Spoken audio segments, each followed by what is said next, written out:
a very strong personality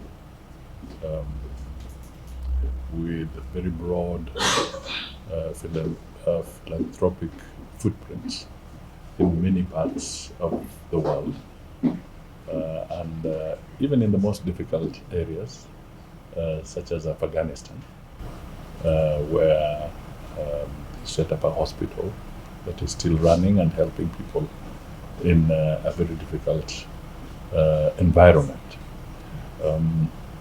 So we really want to convey that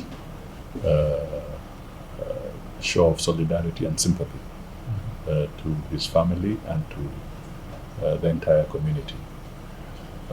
In Kenya, the list is endless. From the education sector to the health sector to the economic sector, to anchoring the freedom of speech through the Nation Media Group. It's a very wide spectrum where he really impacted profoundly on the lives of many people.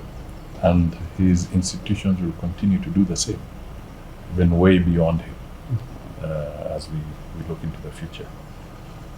We also want to take this opportunity, and I speak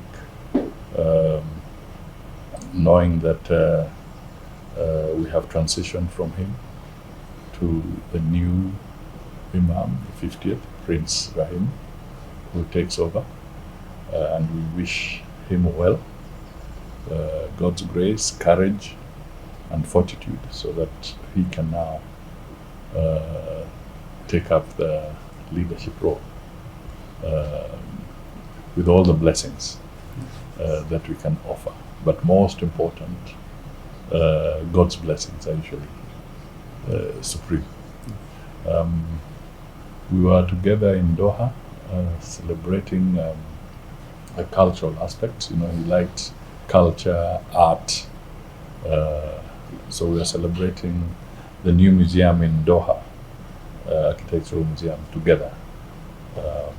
That was a good moment.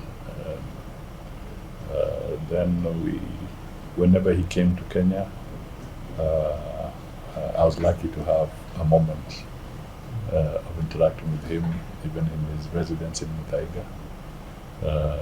And what also was very interesting is I had an opportunity to go to his home in Angoulême in Paris. And what shocked me at that time was the simplicity of his house. You know, there was just one carpet in the middle, and there was a table, and we had tea together. And I was amazed, because in my mind I was imagining perhaps you're going into a very pompous setup, and here was this very simple house where we had some tea together. But more significant was that he liked preserving the antiques, you know, the whole aspect of art and what have you. And I could see that within that house, trying to maintain that place the way it was many years before. So this was the person. In conversations, he was very soft-spoken, but very deep. So I'm sure they say the prince is a chip from the old block. So we shall see more of that as we go ahead. Thank you. Thank you so much. Okay.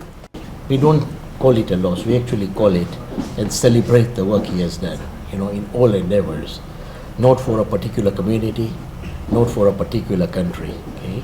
We today, as Ismailis, are in 22 countries where we have councils, in over 55 countries where we have people who reside, and we all contribute to the development of the country. And it's only been possible because Shah Karim actually laid the foundation for that. So we want to celebrate his legacy and what is left for us in the world.